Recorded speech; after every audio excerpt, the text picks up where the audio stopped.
Conversation that I like to kind of talk about today is this concept of the God complex and how that relates to our issues around diversity and inclusion, and particularly sexual harassment in a hostile work environment. What the God complex basically says is that I would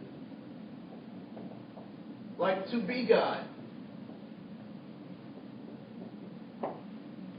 And I think for a lot of people that is the motivation or the hidden motivation in their behavior, is that they would like to be the controllers of their environment. They like to be the manipulators of their possibilities, the captains of their souls. They embody Invictus. And one of the things that we start to understand about our human existence is that, in fact, we cannot be God. We cannot control what necessarily happens to us. We have control over our choices, but we don't have control over the way that we shape either our destiny or other people's destiny. And so what we come to realize is that if I cannot be God, I will settle to be your God. Which typically means that if I can't be the person who creates something out of nothing, then as you'll hear young people oftentimes say, I'm the boss of you. Or you'll hear the opposite, where kids will declare, you're not the boss of me. What they're saying is, you can't tell me what to do. You are not my God. And a lot of times when we get in positions of power, we get that confused. William Glasser summed it up best when he said that people do what they want to do. That's it. People do what they want to do.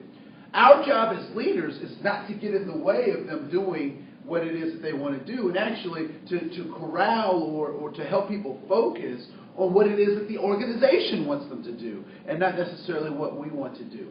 And so this God complex gets us into a lot of trouble when we try to exert our will on other people. And so a lot of times it shows up as discrimination in the workplace, or we will see that we're biased in our interviewing. We'll notice that if we look around our organization, that all the people seem to look very similar to themselves. And it's interesting because it's not a phenomenon that is necessarily built on a particular race, but we all can fall prey given whatever so-called racial distinctions that we give ourselves. For example, typically when I have this conversation about discrimination, or I have a conversation about the interviewing process, why our organizations don't look any different, 40 years, 60 years later, after the civil rights movement, why they don't look much different. And we come back to this discrimination, and it's easy for people to go to white people as being the core or the root of the problem.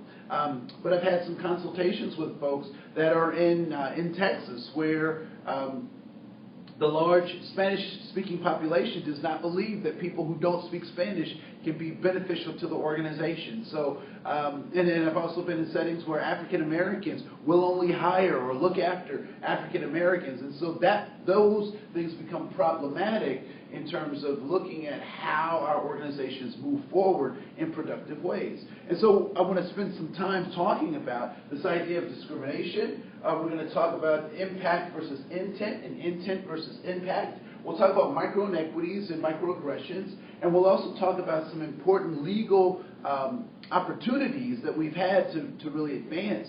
And some of those we've missed, and some of those we're capitalizing on. So we'll spend some time talking about that. What I'd like to talk a little bit about is why we have this kind of God complex. And what is it that we can do to kind of overcome this complex? And one of the things we have to understand is that so I was a high school teacher for a number of years, and so a lot of the concepts that I give, the concepts that I share, kind of come from that that basis. And so they may seem very simplistic, and I want you to just walk with that simplicity until we're able to get to some higher order ways of thinking and use some of the principles in these simplistic ways to actually develop more sophisticated ways of interacting and having conversations. So first of all, when we talk about the human soul, we have to ask ourselves, what is humanity? So what does it mean to be human?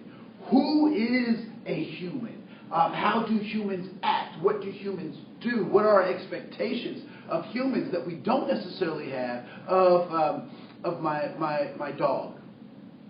Right? So what expectations do we have for humans and humanity that we don't necessarily have for our pets, our cats, our dogs, our ferrets, if you will? There are some expectations of humanity that are only reserved for humans, right?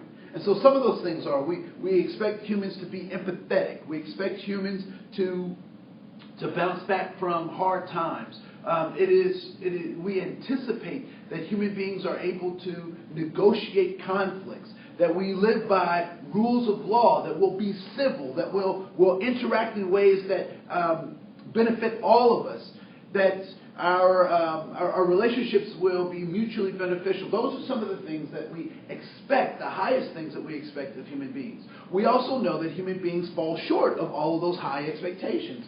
So humanity is a very complex thing, but it is something that we have to give other humans. And I would say that there are two things to recognize about humanity. That humanity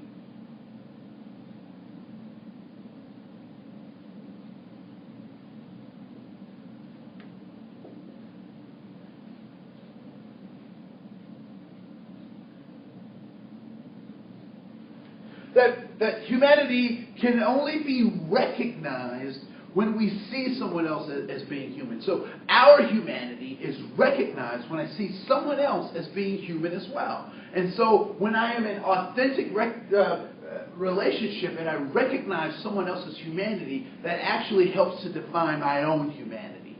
And so recognizing someone else's humanity actually builds my own humanity.